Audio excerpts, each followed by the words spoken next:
everyone, we're on to doing another page. This page here is just one that's heavily textured with gesso. I've decided that I'm going to put some cloth onto it, and because I'm going to be using paints to actually do the top images, I am just going to put it on with some Claude & Helmuth multi-medium, and that'll make it easy to paint over. But I'm wanting to put this stencil on it, which is a beautiful stencil. Because I'm putting this cloth on, I want to make sure that I don't get horrible wrinkles. I want wrinkles on there, but I don't want something like, look like a booger coming out of her nose or anything. So what I've got is put it down. I'm just going to do a light penciling around it, and then I'll lay down my cloth on top just to make sure I don't get anything disgusting happening. Of course I could change my mind, but when I get this made, who knows? I never know what I'm going to do.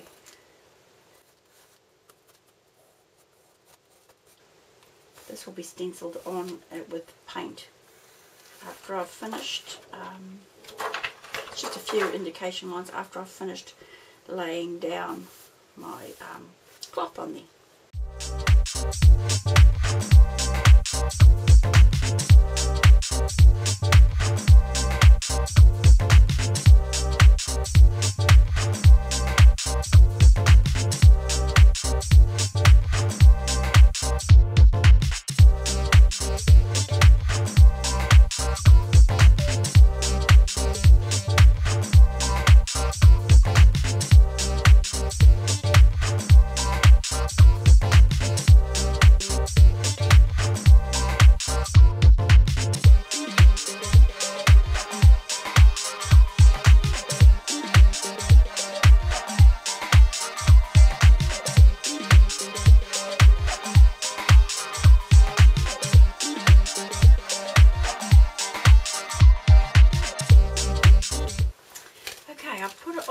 We call this cloth mutton cloth, cheesecloth, and I kind of like it to put into canvases, so I've decided to put some on to my book here. And I have used the Liquitex, not that one, this one here. I've used the Liquitex matte medium. It's a very liquid one because it helps hold down this and soak into the cloth, where if you use your thicker matte mediums it would take that much longer. That's what I found. And then I have gone over it with gesso. Now I'm going to be using a range of product from one of their signature designers, Claude & Helmuth, and I really like working with her paints. These are the colours that she has in them, but you can also get from her site this mixing chart. So basically it takes the thought out of it, so you can mix up different shades that you want, combining the little pots of paint, and they go a long way. And often if I want pearlized effects, I actually add in, one of my favourite things to do is add in some of this luminaire. It's sort of like a pearlescent white to give it a pearl effect, but there's many things you can do if that's what you want to do. So it's an artist quality paint. It has 15 colours in it, and it comes in these 2-ounce sizes, and just great. And you'll see me mixing that. Just lay down a coat on here. My plan is I'm just going to put some colours down on there. Then I'm going to use one of the Crafters Workshop stencils on there, and then we'll work it up.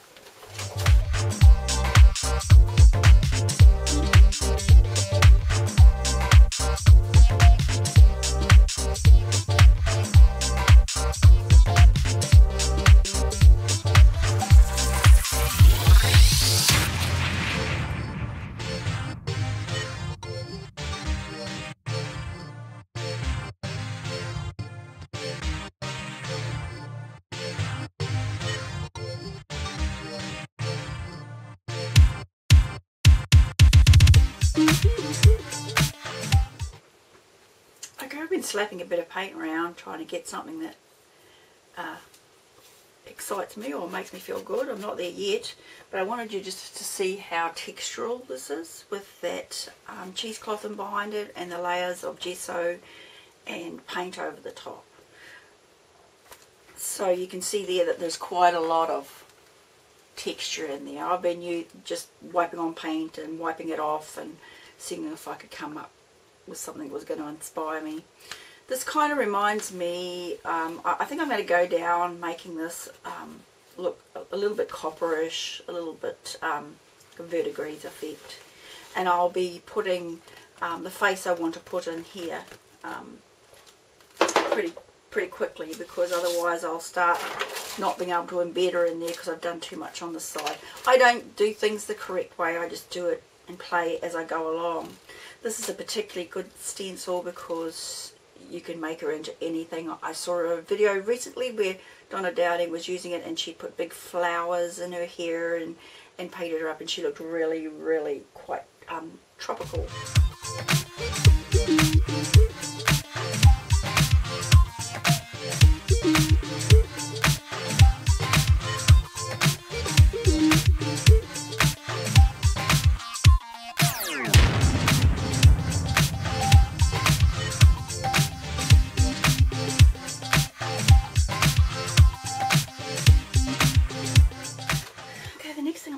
I'm going to do a little bit on her face. I've decided to put some metallic or some other effects in here. Now I'm not sure what I'm going to use.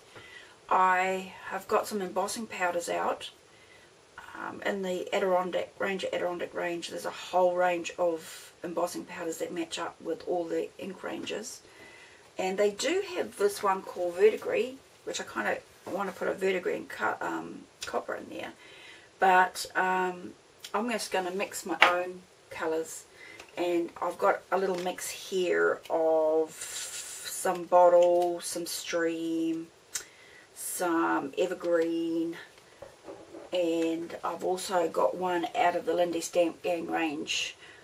It's called Bronze that I'm putting in there. These will turn out very differently, but I've made this little palette of embossing powders that I'm going to mix together, and I'll probably put in there. You could do lots of things. I might even bring in some of the Viva Decor, but I'll use the copper colour.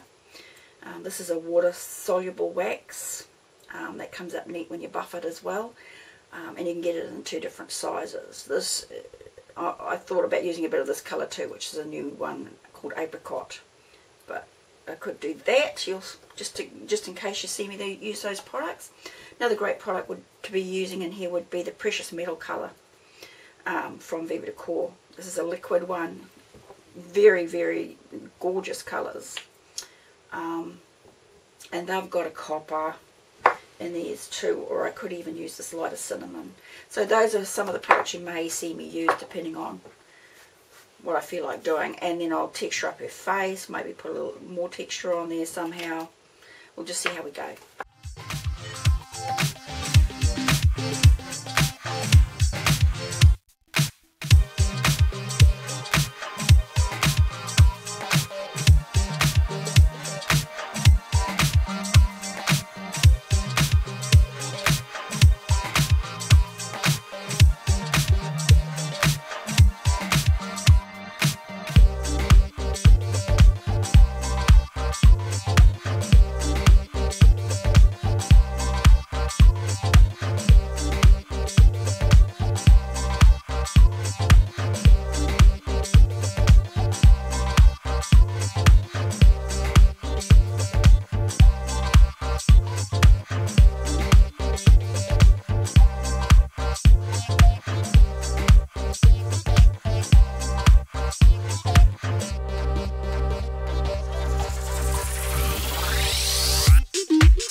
put a piece of vintage findings that we have, a natural brass, to make an earring there. On her I made up some of these older flowers. I layered up a flower and glossy accented it to go in her hair, and did a little bit of colouring on that, and that's about it. I stuck down my word until I can think of something else to do. That's it.